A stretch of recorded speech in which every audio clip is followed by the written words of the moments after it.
Hi, everyone, and welcome to Reimagine Agriculture, the podcast where we explore the future of farming, food, and rural life across Europe through the eyes of the people shaping it.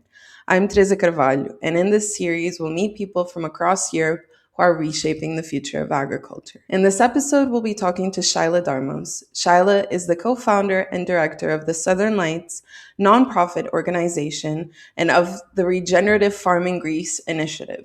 As a young farmer, she plays a very active role in shaping the country's regenerative agriculture movement. Hi, Shaila. Hello, hi Teresa. Great to be Hi. here with you. Great to meet you. Can you introduce yourself and share what motivated you to work in agriculture? You studied sociology, so why agriculture specifically, and what attracted you to the regenerative values within agriculture? Yes.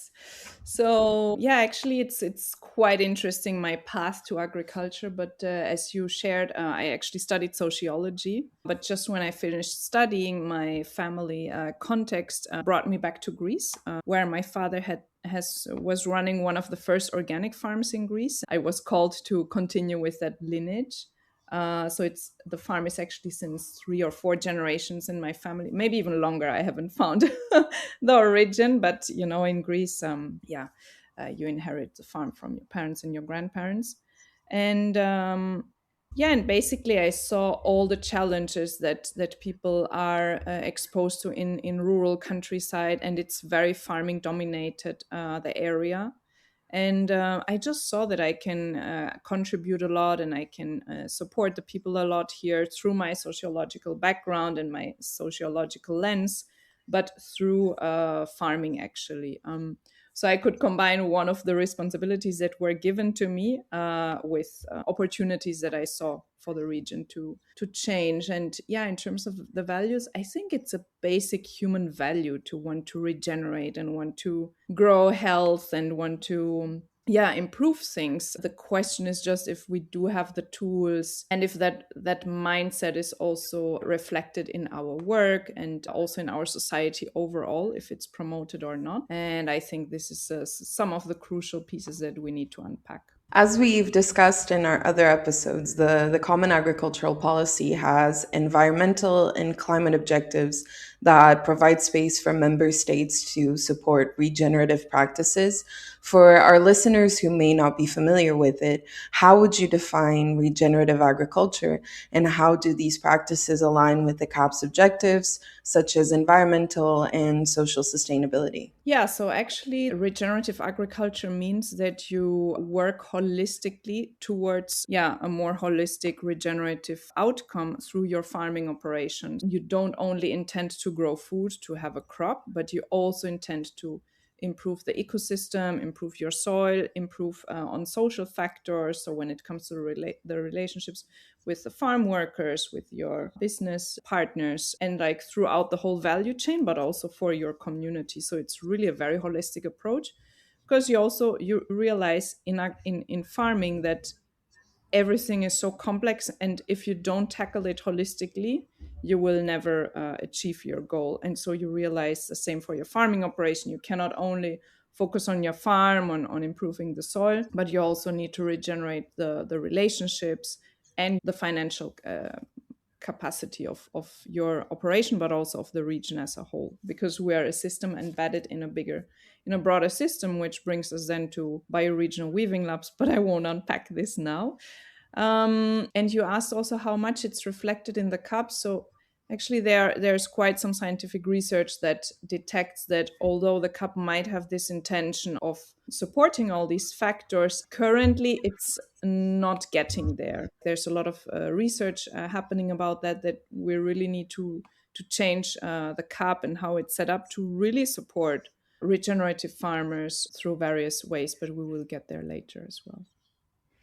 That makes a lot of sense. Thank you. And that being said, we often hear in discussions around agriculture that environmental goals cannot coexist with high yields and economic benefits for farmers. It's really encouraging to hear that there is a way to align these goals, which is sometimes seen as a bit conflicting. How does this look in practice? I mean, how does this shift actually unfold on the ground?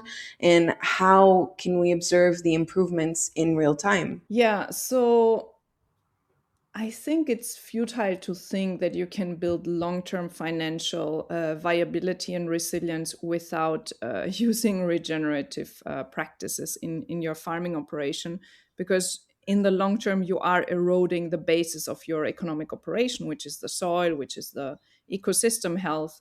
So there are actually a lot of companies, also very big players, who are slowly transitioning to regenerative practices, realizing that in the long term, this is the only thing that will keep them alive.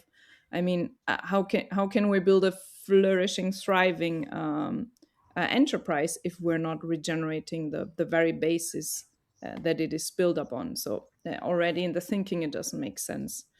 Now, how can we observe that? There are for sure many different tools, and actually, EARA, the European Alliance for Regenerative Agriculture, has just this month published a report or a paper where we actually evaluate a lot of MRV tools. And yeah, the very interesting conclusion. So we evaluate 29 monitoring, reporting, and verification systems that are related to regenerative agriculture.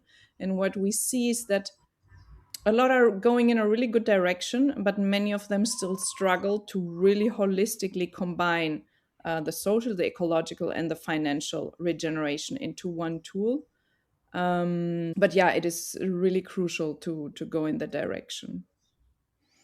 You've done extensive work on developing robust and evidence based data around regenerative agriculture. Having solid data is crucial, not only for farmers, but also for researchers and policymakers who rely on it to make informed decisions. Building on that, I'd love to hear more about the Southern Lights as well as the Regenerative Farming Greece initiative. Could you tell us a bit about how these initiatives promote regenerative practices in practice and how they connect with CAP instruments or Greece's national CAP strategic plan? Yeah, so actually, the Regenerative Farming Greece is an initiative we started in 2021, realizing the high demand that we received from farmers all over Greece to get support in transitioning their farming operation.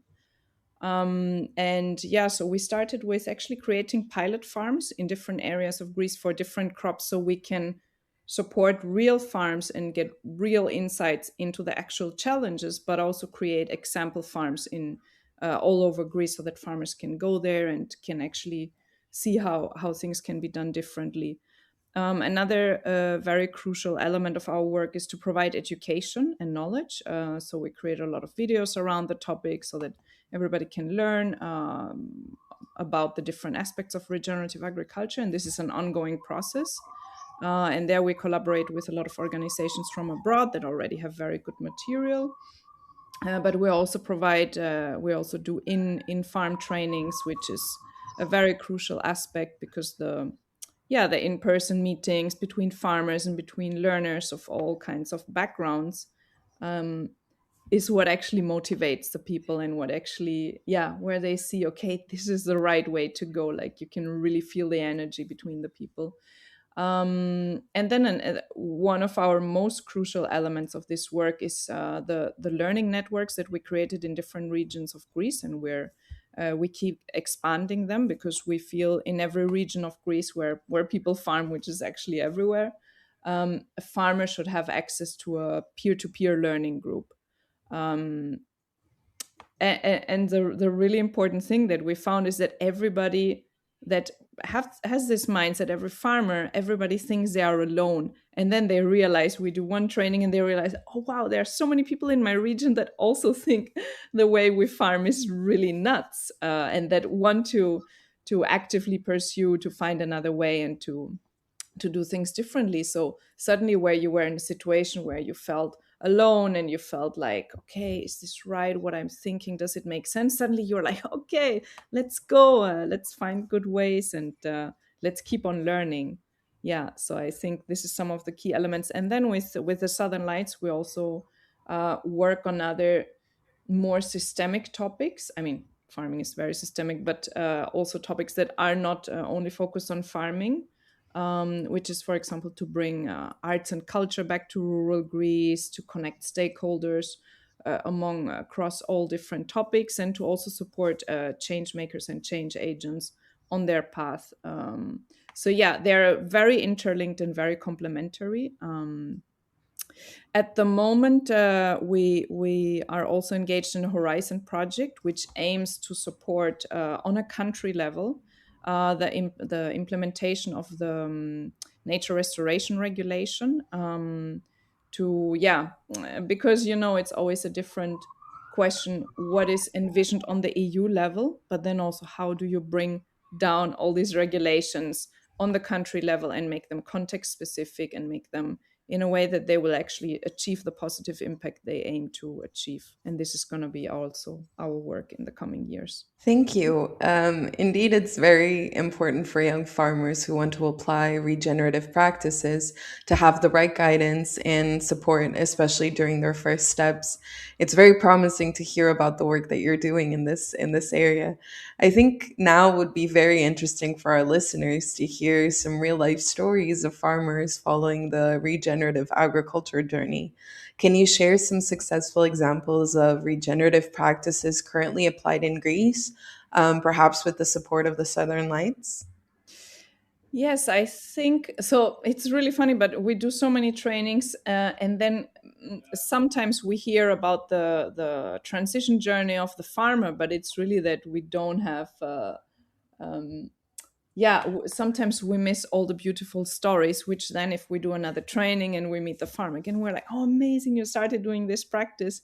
So the most insight we have on our pilot farms. And yeah, we have quite some farms there that implemented agroforestry systems on their farm, and it's really beautiful to see the biodiversity growing in their farm.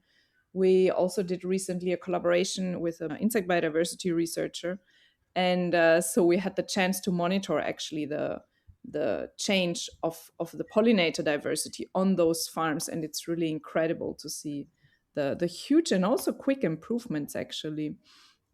So yeah, those are beautiful stories, and we see that farmers who did steps to transition, yeah, we just feel now their farming operation is not only about making an economic benefit, but it's they really tap into this role of becoming ecosystem stewards and community stewards. And so you see people are, yeah, discover this meaningful mission that they also have actually, and this meaningful role that they have as farmers essentially. So yeah, it's really beautiful to see. We also see quite some challenges that farmers experience. One, for example, is access to a market that actually recognizes what the farmers do, um, which is, yeah, you need to acquire a full set of different skills if you want to start marketing your products differently. We also saw some limitations in terms of EU regulations or like national regulations in terms of CAP regulations with agroforestry specifically, that it's not well recognized yet. It's not well understood even. So a lot of the practices that farmers do apply to move towards regeneration, um, they're actually contradicting with the current CAP regulations. So there is still a lot of work that we have to do to really make the CAP in a way that it can support yeah, those farmers on their journey. Yeah, I'm aware that the transition is often the biggest hurdle for farmers. So I'm sure that their journey wasn't easy, especially at the beginning. You already touched on this, but from your perspective, what are the most important challenges farmers face when moving towards regenerative agriculture in terms of cap requirements, financial risk, administrative burden, and regulatory constraints? I think you mentioned all of them already, but yeah, so one is for sure to have access to knowledge, because suddenly you start farming in a very different way, like all of your neighbors. So the question is, where do you get access to knowledge? And this is why we also, it's one of our key pillars, really. The other one, I think, is also a bit a socio emotional challenge, because you really need to be, yeah, you really need to be okay with not fitting in quite so much and like really doing things differently. And that's also why we create these communities of practice to yeah, to create this supportive environment for farmers to transition.